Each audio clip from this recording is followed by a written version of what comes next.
Ano ang mga hindi dapat na gawin sa solar eclipse?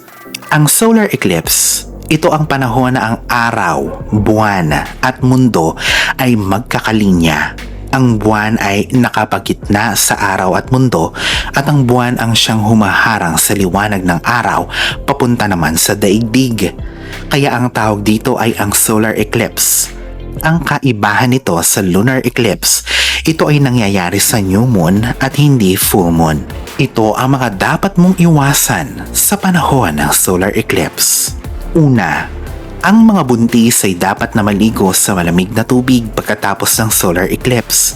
Ito ay para makaiwas sila sa pagdami ng microorganism sa kanilang katawan.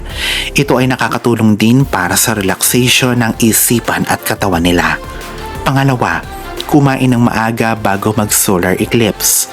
Ang sikat ng araw ay isang natural na disinfectant. Sa panahon ng eclipse, ang sikat ng araw ay hindi ganoong kalakas. Mas mainam din na kumain ng magagaan na pagkain tulad ng mga gulay. Pangatlo, kumain lamang ng bagong inihandang pagkain pagkatapos ng solar eclipse. Ang mga tira-tirang pagkain pagkatapos ng solar eclipse ay hindi maganda sa katawan. Pang-apat, iwasan ang pagtitig sa araw kapag may solar eclipse. Ito ay maaaring makasira o ang mas malala pa ay makabulag ng mata.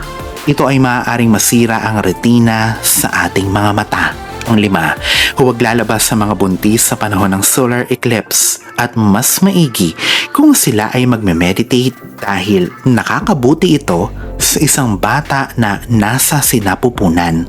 Pang-anim, mag-meditate kapag may solar eclipse. Gawin ito sa umaga. Ang ating isipan ay may koneksyon sa buwan at ang ating katawan ay may koneksyon sa lupa habang ang araw ay parehong konektado sa ating katawan at isipan.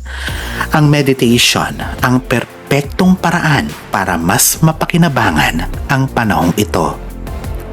Hindi rin maganda na kumain sa solar eclipse dahil sa maaaring masamang epekto nito sa pagkain lalo na at expose ang mga ito sa kapaligiran. Sinasabing alam din ng kalikasan kung papaano protektahan nito ang sarili niya dahil sinasabing ang mga ibon ay tumitigil sa pag-awit at ang mga bulaklak ay nagsasara sa panahong ito.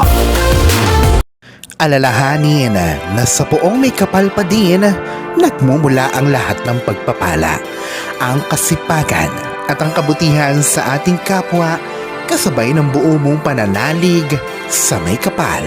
Ang siya pa rin na dapat ay manaig. Ang mga ito ay mga gabay lamang.